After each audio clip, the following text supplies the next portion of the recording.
Mr. Speaker. Julianne Ginter. Thank you, Mr. Speaker. I rise to speak on the Tariff Free Trade Agreement between New Zealand and the Republic of Korea Amendment Bill.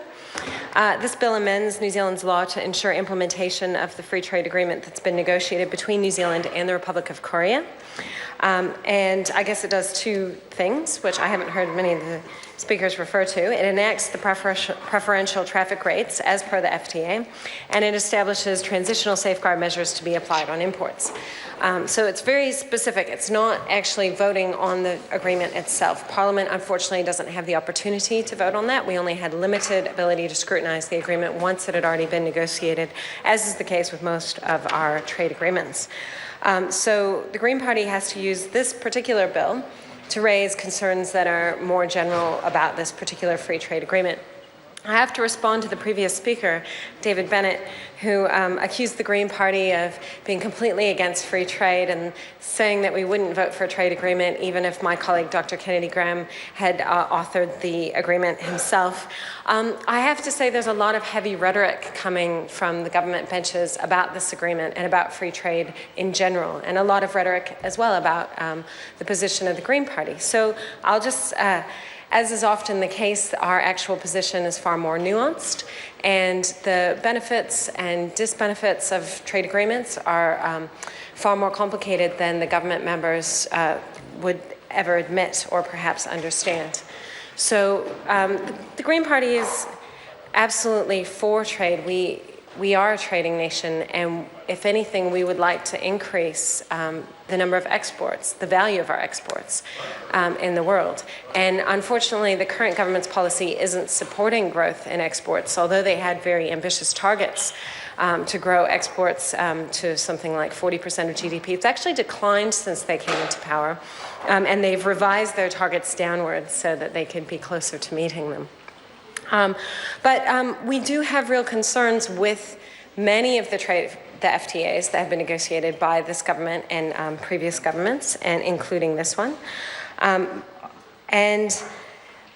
Firstly, I just say we're disappointed that we don't have the opportunity to debate these and scrutinize these properly in Parliament, and because that is I think, a really important role for parliamentarians to have some say over these sorts of agreements.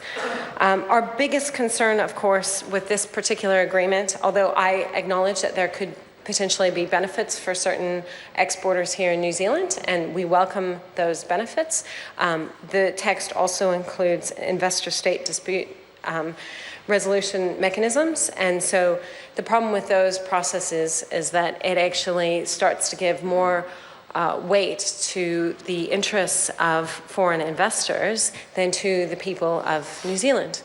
And we have real concerns about that, about the impact on sovereignty, about the impact for us to democratically design laws that will protect our environment, safeguard public health, enable us to control the out-of-control housing market in Auckland.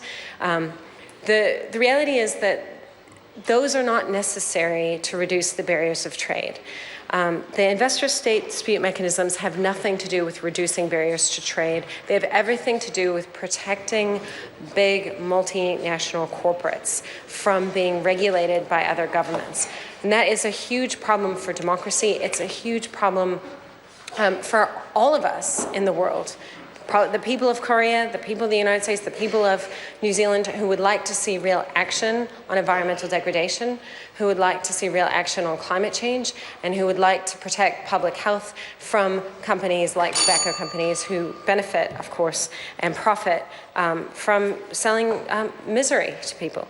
And it should be the democratic right of people to put in place policies that protect public health, that protect the environment. And I guess I'd finish with a quote from the Nobel laureate in economics, Paul Krugman, who is pretty lukewarm on many of the trade deals that are being negotiated at the moment, including TPPA. Almost everyone exaggerates the importance of trade policy. While comparative advantage was correct and very important at the beginning, the truth is once markets are fairly open, we get very, very small gains from opening them further. It's relatively slow. So there is, the evidence is, as well.